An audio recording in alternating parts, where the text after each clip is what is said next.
ओम श्री गणेशाय नमः। आज माघ मास के कृष्ण पक्ष की चतुर्थी तिथि है। आज ही के दिन तिलचोत का व्रत रखा जाएगा। तो आइए आज की इस वीडियो में आप सुनेंगे चौथ माता की सभी कथाएं। तो आइए सबसे पहले हम शुरू करते हैं एक माँ और बेटे की कहानी के साथ। एक बार की बात है, एक नगर में एक बूढ़ी माँ रहती थी। वह बूढ़ी माँ अपने बेटे की सुख और सलामती के लिए 12 मासी चौथ का व्रत किया करती। हर चौथ को पंसारी से थोड़ा सा गुड़ लाती और घी लेकर आती। उनसे 4 लड्डू बनाती, एक लड्डू बेटे को देती, एक से पूजा करती और एक हथकार के लिए निकाल कर रखती। और जो चौथा लड्डू था उसको चांद उगने पर खुद खा लेती। एक बार की बात है, उसका बेटा अपनी ताई से मिलने गया। ताई ने चौथ का व्रत रखा हुआ था। उसने ताई से कहा कि ताई, मेरी माँ तो 12 मासी चौथ का व्रत करती है। तब ताई बोली कि तेरी माँ तो तेरी कमाई से तरमाल खाने के लिए ही चौथ व्रत रखती है। तू यदि परदेश चला जाए तो वह एक भी चौथ का व्रत नहीं करेगी। लड़के को लगा कि ताई सच बोल रही है। वह अपनी ताई के बहकावे में आ गया। घर पर आया और घर आकर अपनी माँ से बोला, माँ, मैं परदेश में जा रहा हूँ। यहाँ पर तो तू मेरी कमाई खाने और पीने में ही उड़ा देती है। माँ ने बहुत समझाया और अपने बेटे को वहीं पर रोकना चाहा, परंतु बेटे ने माँ की एक बात नहीं सुनी। तब माँ ने सोचा कि ये तो किसी और के बहकावे में है, अब ये मेरी बात नहीं सुनेगा। तो उस लड़के की माँ ने कहा कि ठीक है बेटा, ऐसा कर, तू जा ही रहा है तो ये चौथ माता के दाने ले जा। मैं चौथ माता की कहानी कहती हूँ तब ये दाने लेकर बैठती हूँ। तो ऐसा करना, जब भी कोई मुसीबत आए तो ये आंखें तेरी मदद करेंगे। आंखें पूर कर बैठ जाना। लड़के ने ऐसे ही किए। अपनी माँ से कहानी के जो दाने थे उनको लिया और फिर वह रवाना हो गया। घूमते घूमते एक नगर में पहुंचा। उसने देखा कि एक बूढ़ी माँ है, रोती जा रही है और पुए बना रही है। उसने कारण पूछा तो बूढ़ी माँ ने कहा कि बेटा, इस नगर की पहाड़ी पर एक दैत्य रहता है। पहले वह नगर में आकर कई लोगों को खाने के लिए एक साथ मार दिया करता। अब राजा ने तय किया हुआ है कि हर घर से एक आदमी दैत्य के पास प्रतिदिन जाएगा। और आज मेरे बेटे की बारी है, मैं इसीलिए रो रही हूँ और मैं अपने बेटे के लिए ही पुए बना रही हूँ।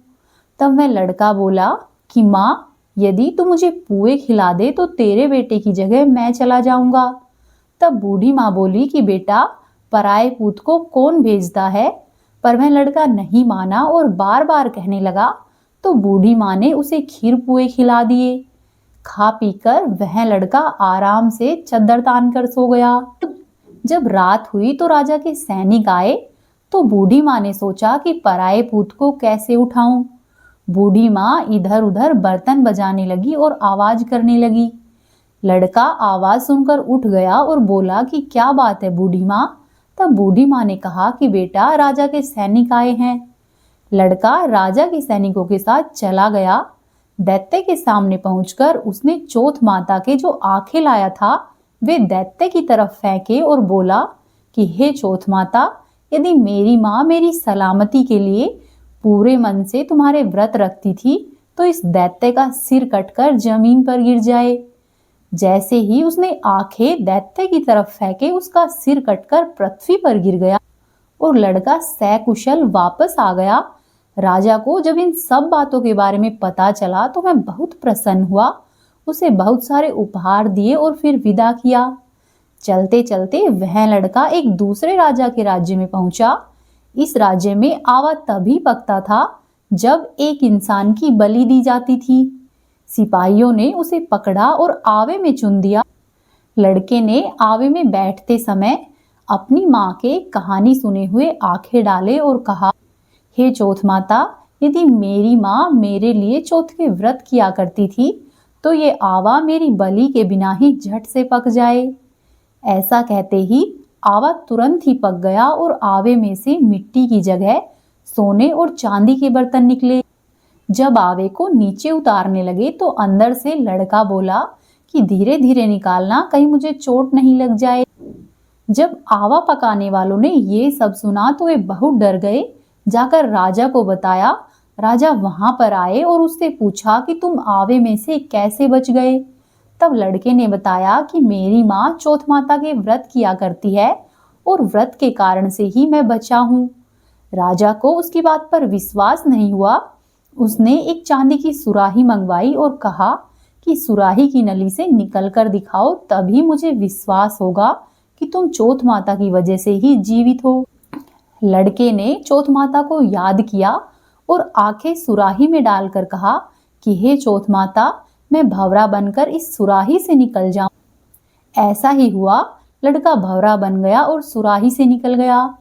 राजा बहुत खुश हुआ और राजकुमारी की शादी उसके साथ करवाई और सभी लोगों से कहा कि आज से सभी लोग चौथ माता के व्रत करेंगे। पत्नी कुछ दिनों के बाद एक दिन वह लड़का अपनी पत्नी के साथ महल की छत पर खड़ा था।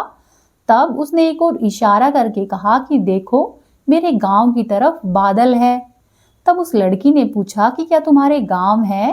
तब लड़के ने कहा कि हाँ, मेरे गांव भी है, घर भी है और माँ भी है। तब लड़की ने कहा तो ठीक है, मुझे अपने घर लेकर। तब लड़के ने कहा कि ठीक है, हम चलते हैं। ऐसा कहकर लड़का राजा के पास आया और खुद के घर जाने की इच्छा जाहिर की। तब राजा बोला कि बेटा, ये तो बहुत अच्छी बात है।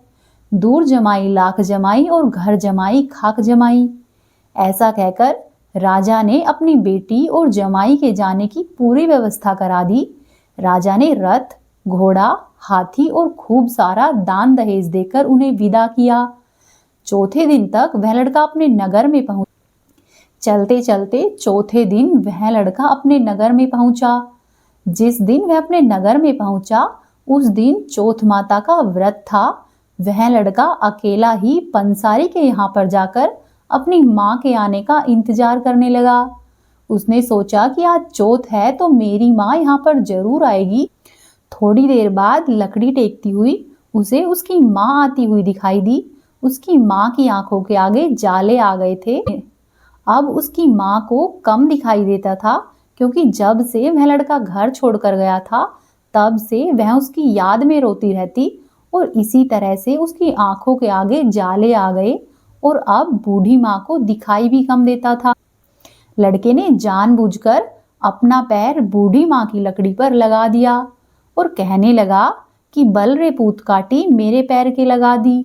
तब उसकी माँ ने उसे पहचाना नहीं और कहने लगी कि भैया, मुझे चाहे कितनी भी गाली दे दो पर मेरे बेटे को कुछ नहीं कहना। यह सुनते ही बेटा माँ के चरणों में गिर पड़ा और कहने लगा कि माँ, मैं तेरा ही बेटा हूँ, मुझे माफ कर दो।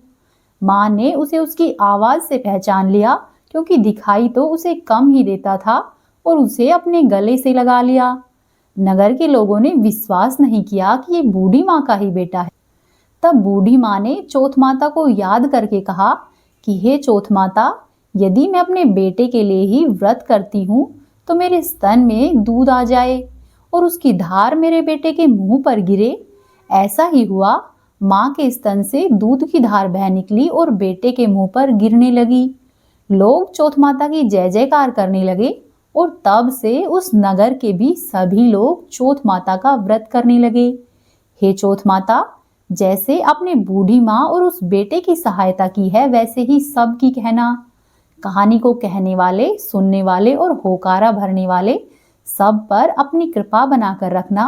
बोलो चौथ माता की जय, गणेश जी भगवान की जय। एक सेठ और सेठानी थे। उनके एक बेटा और बहू थे। बहू सबको भोजन करा के फिर स्वयं भोजन करती। एक पड़ोसन भी ऐसी थी जो रोज पूछती कि बहू, आज तुमने क्या बनाया है और क्या खाया है। बहू कहती कि बहन, ठंडो बासी खायो है। अगले दिन पड़ोसन ने फिर से पूछा कि बहू, आज तुमने क्या बनाया है और क्या खाया है। तो पड़ोसन फिर से बोली कि बहन, मैंने तो ठंडो बासी खाया है। इस तरह से पड़ोसन रोज बहू से पूछती और बहू रोज यही उत्तर देती। एक दिन साहूकार के बेटे ने यह बात सुन ली और वह वहां से चला गया और अपनी माँ के पास जाकर बोला कि माँ, तू अपनी बहू को रोज गरम खाना खिलाती है और वह फिर भी बाहर जाकर बोलती है कि मैं तो बासी रोटी खाकर आ रही हूँ। तब माँ ने कहा कि बेटा, मैं तो चारों थालियों में बराबर गरम खाना परोसती हूँ। यदि तुम्हें यकीन नहीं हो तो आज तुम खुद से देख लेना। अगले दिन वह लड़का तबीयत खराब होने का बहाना करके कंबल लेकर रसोई में ही लेट गया। तब उसको यह देखकर आश्चर्य हुआ कि बहू ने तो गरम गरम खीर और खांड का भोजन किया है। और जब बहू बाहर गई तो वह लड़का भी उसके पीछे पीछे जाने लगा। पड़ोसन के पूछने पर बहू ने फिर से वही बात दोहराई कि बहन, मैं तो बासी खाकर आई हूँ। तब उसका पति उससे पूछने लगा कि तू अभी अभी तो गरम गरम खाना खाकर आई है और पड़ोसन से ऐसा क्यों कह रही है कि तूने ठंडी बासी खाना खाया है? तू झूठ क्यों बोल रही है? तब उसकी पत्नी बोली कि हम जो खाना खा रहे हैं वे हमारे बाप दादाओं की कमाई है। जिस दिन आप श्रम कमा कर लाओगे उस दिन मैं समझूंगी कि हम ताज़ा भोजन कर रहे हैं। अब लड़के को उसकी यह बात सही लगी और लड़का अपनी माँ के पास गया और बोला कि माँ, मैं एक बड़े शहर में कमाई करने के लिए जा रहा हूँ। माँ बोली कि बेटा, अपने पास इतना धन है कि खाया नहीं छूटेगा। माँ के लाख मना करने के बाद भी बेटे ने श्रम कमाने का निश्चय किया और जाते समय अपनी पत्नी से कहा कि मैं जब तक कमाकर बहुत सा धन नहीं लेकर आऊं तुम चूल्हे की आग को बुझने मत देना। इसी तरह से दिन बीतते गए। एक दिन चूल्हे की आग बुझ गई तो बहू मन ही मन घबराने लगी कि कहीं मेरे पति पर तो संकट नहीं आन पड़ा। ऐसा सोचकर मैं जल्दी जल्दी से पड़ोस में जाने लगी कि पड़ोस से आग लाकर चूल्हे में रख दूं। जब वह पड़ोसन के वहां पर पहुंची तो उसकी पड़ोसन चौथ माता का व्रत और पूजन कर रही थी। पड़ोसन ने कहा कि बहू, थोड़ी देर में आकर तू आग ले जाना। बहू ने पड़ोसन से पूछा कि आप यह व्रत क्यों करती है और इस व्रत को करने से क्या मिलता है? तब पड़ोसन ने कहा कि चौथ माता के इस व्रत को करने से अन्न, धन, लक्ष्मी, पुत्र, पौत्र और वर्षों का बिछड़ा हुआ पति भी मिलता है। जिसकी जो मनोकामना हो चौथ माता वह पूरी करती है। ऐसा सुनकर बहू अपने घर पर आ गई और बहू ने सोचा कि मैं भी चौथ माता के व्रत करूंगी। अब बहू भी चौथ माता का व्रत करने लगी। दीवार पर उसने चौथ माता बनाई। उस दिन उसने घी और गुड़ का चूरमा बनाकर रात्रि में चंद्रमा को अर्घ्य दिया और फिर भोजन किया। ऐसा करते करते बहुत दिन बीत गए। वह चौथ माता से केवल अपने पति के मिलने की ही प्रार्थना करती। चौथ माता ने उस बहू के पति को सपने में दर्शन दिया और कहा कि साहूकार के बेटे, तू जाग रहा है कि सो रहा है? तेरी पत्नी तुझे बहुत याद करती है। घर जाकर तू उसकी चिंता मिटा। तब सेठ का बेटा बोला कि माँ, मैं घर तो चला जाऊं लेकिन यहाँ पर बहुत हिसाब किताब है, उसको एक दिन में कैसे चुकता करूँगा? तब चौथ माता बोली कि तू ऐसा करना, कल दुकान खोलकर कंकु केसर का पंगला बनाकर बैठ जाना और कल ही तेरा हिसाब किताब चुकता हो जाएगा। अगले दिन लड़के ने सुबह सवेरे उठकर जैसा चौथ माता ने कहा था वैसा ही किया और वैसा ही हुआ। उसकी दुकान पर सारा हिसाब किताब बराबर हो गया। उसने घर जाने की तैयारी की और गाड़ी भर के धन और दौलत लेकर चल दिया। रास्ते में एक बड़ा सा काला नाग फन फैलाए हुए बैठ गया और कहने लगा कि साहूकार के लड़के, आज तो मैं तुझे डसूंगा, तेरी आयु आज पूरी हो गई है। तब उस लड़के ने कहा कि आज चौथ माता ने मुझे सपने में दर्शन दिया था और मैं अपनी पत्नी से मिलने के लिए घर पर जा रहा हूँ। वहाँ पर मेरी पत्नी बहुत चिंता कर रही है, मैं उससे मिलकर आ जाऊँ तब तुम मुझे डस लेना। तब नाग ने कहा कि मैं तुम्हारा विश्वास कैसे करूं?